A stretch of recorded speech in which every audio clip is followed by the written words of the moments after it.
butterflies should appear soon. The girl treasured her flowers very much and did not want to give them to the wizard, but she reassured herself that she would receive the Duke's record in a white uniform. Sure noticed that Riley was only really excited about flowers on his first day. However, she did not understand why in this case the wizard constantly came to her garden. At this moment, the girl noticed several familiar knights from afar. It could only mean that her future husband had finally returned home.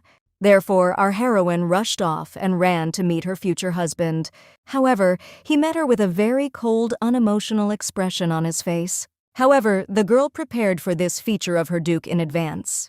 She proudly said that from the window of his study the garden would be perfectly visible. The man immediately assumed that the girl was rummaging through his office and could have taken something. He turned out to be right because our heroine grabbed several of the Duke's things for her collection.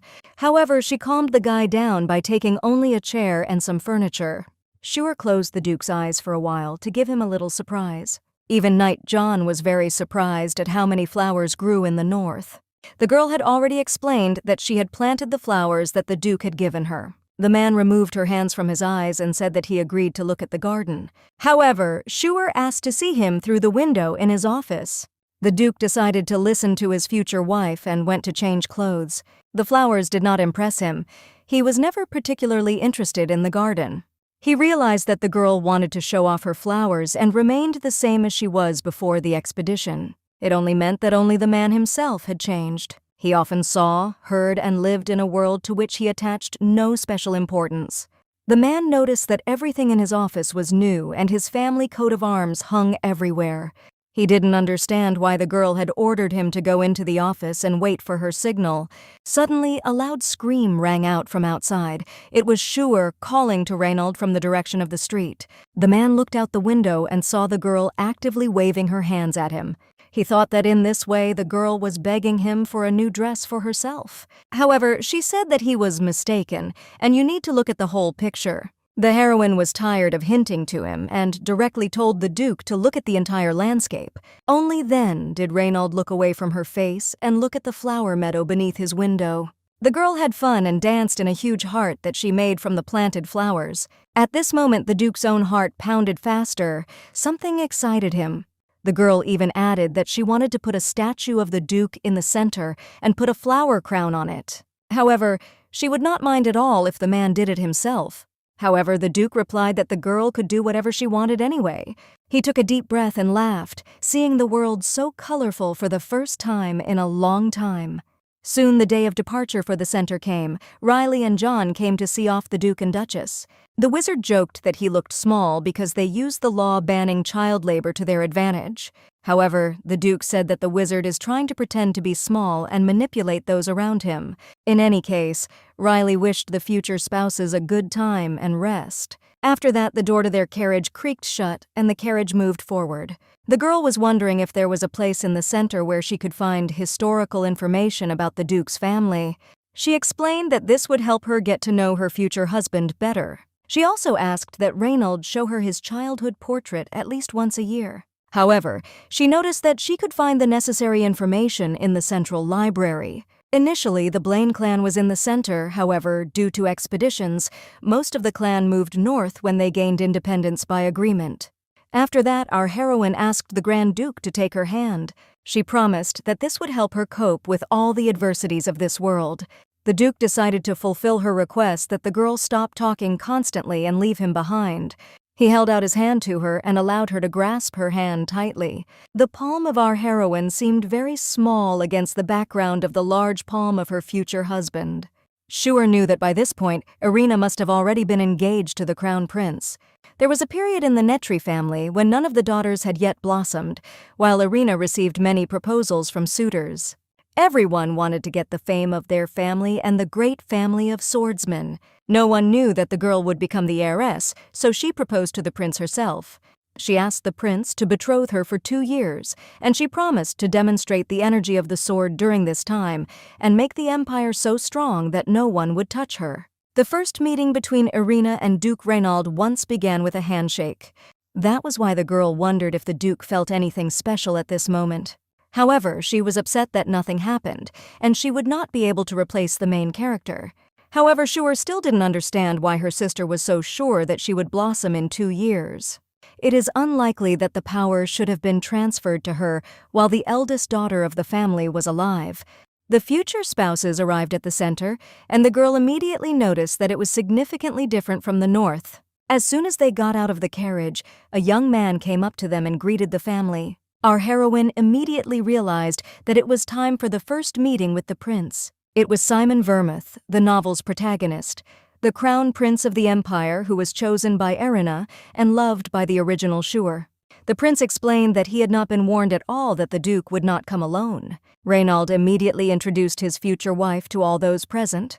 Simon was very surprised that the eldest daughter of the Netri family chose such a spouse for herself. The prince invited the couple to join the tea party, which they interrupted to greet them.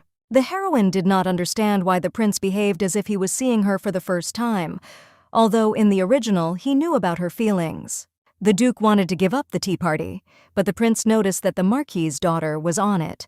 Immediately after these words, the duke changed his mind and offered to join the tea party for a while. The prince escorted the couple to the table and introduced them to the daughter of an acquaintance of the marquis. Brittany stood up and greeted the future spouses. She was strikingly similar to her father.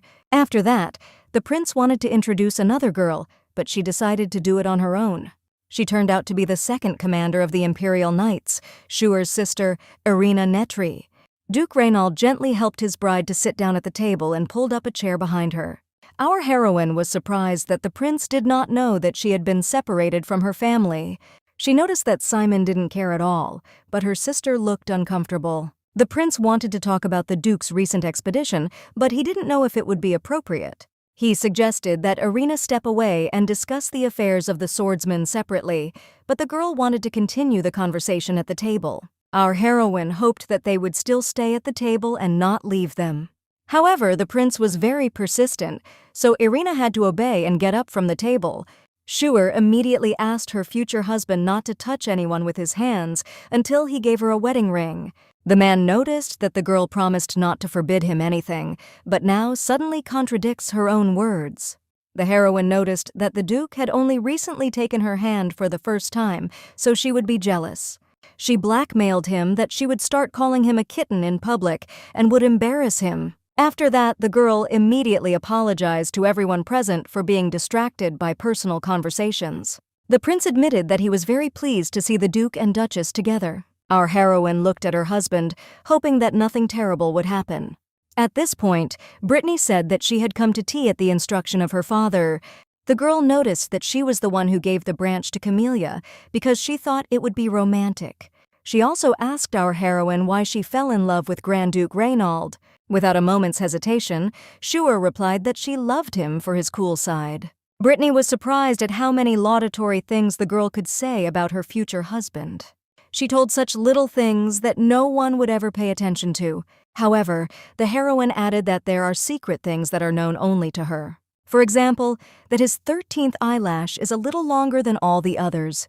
She laughed and said that she liked to watch the changes in his not very expressive face. It was at this moment that the duke's voice came from behind him, who had heard the entire conversation. He noticed that her loud voice was clearly audible even far away in the hallway. The girl only now noticed that the prince and the duke had returned only the two of them. Simon noticed that her sister had things to do, but she would join them later.